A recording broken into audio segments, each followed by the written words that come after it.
Jumpa lagi dengan saya Yedi Indra di Seruput Kopi Cantik dengan renungan yang berjudul Lebih Kuat dari Pedang, Seni Menang Tanpa Berperang.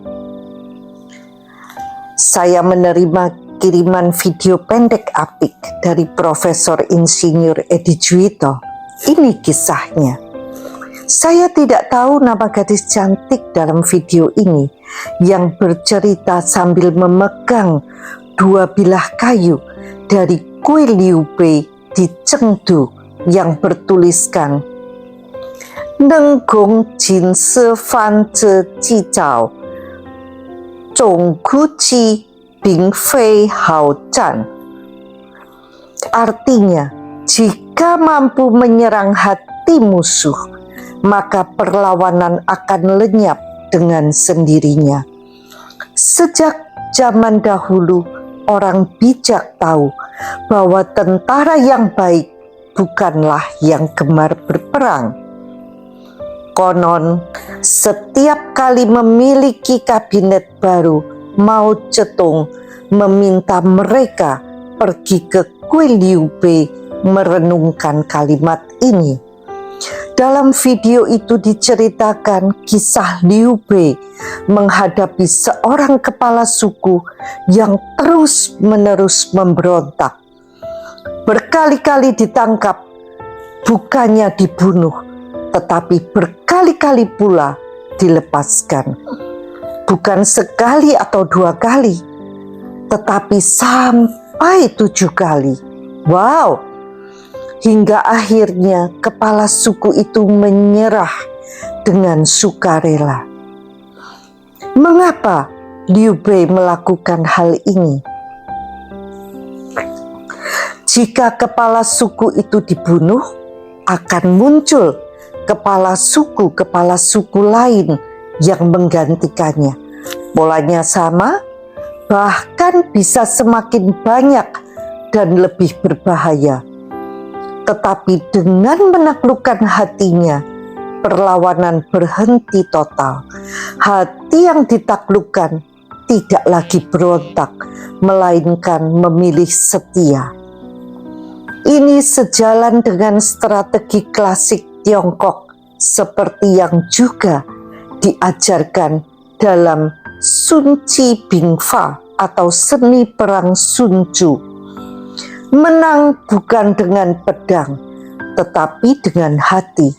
Menyerang hati lebih kuat daripada menyerang fisik. Ketika moral musuh goyah, ketika pikirannya berubah, perlawanan akan lenyap tanpa darah tumpah. Filosofi ini jauh lebih dalam daripada sekedar soft power yang kita kenal sekarang. Filosofi kuno itu juga menekankan bahwa peperangan terakhir sesungguhnya adalah perang batin.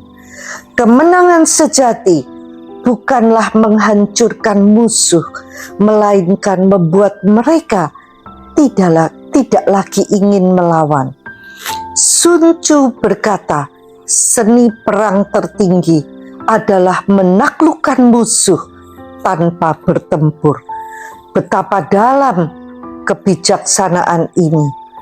Maka orang bijak tidak lagi mencari perang. Senjata hanyalah jalan terakhir. Pemimpin besar bukanlah yang gemar bertarung, melainkan yang pandai mendamaikan, mempengaruhi, dan membangun relasi. Itulah sebabnya Mao Zedong meminta kabinet barunya merenungkan kalimat ini. Ia tahu memimpin negara bukan semata soal senjata, melainkan soal hati rakyat. Jika hati rakyat ditaklukkan, stabilitas akan terjaga. Pemimpin yang hanya mengandalkan kekerasan bisa memenang sesaat, tetapi pemimpin yang bisa memenangkan hati akan bertahan lama. Lalu apa maknanya untuk kita hari ini? Dalam kepemimpinan, mengelola tim bukan dengan ancaman, melainkan dengan membangun kepercayaan, loyalitas, dan rasa memiliki. Dalam keluarga, menang argumen belum tentu memenangkan hati. Suami istri sering terjebak ingin selalu benar, padahal yang terpenting adalah kasih tetap terjaga. Dalam kehidupan sosial, pengaruh terbesar bukanlah dari kata-kata keras atau tekanan, melainkan dari teladan, karakter, dan kemampuan menyentuh hati orang lain. Firman Tuhan pun mengajarkan prinsip yang sama.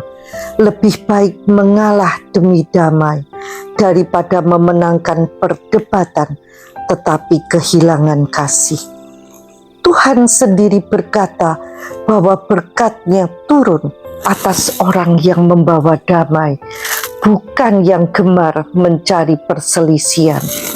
Kasih mampu menutupi banyak kesalahan, bahkan musuh pun bisa berubah menjadi sahabat jika kita memilih untuk mengasihi daripada membalas.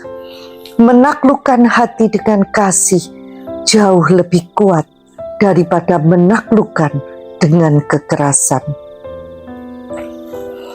Sesungguhnya kemenangan sejati bukan ketika lawan tersungkur, melainkan ketika hati mereka disentuh dan diubahkan.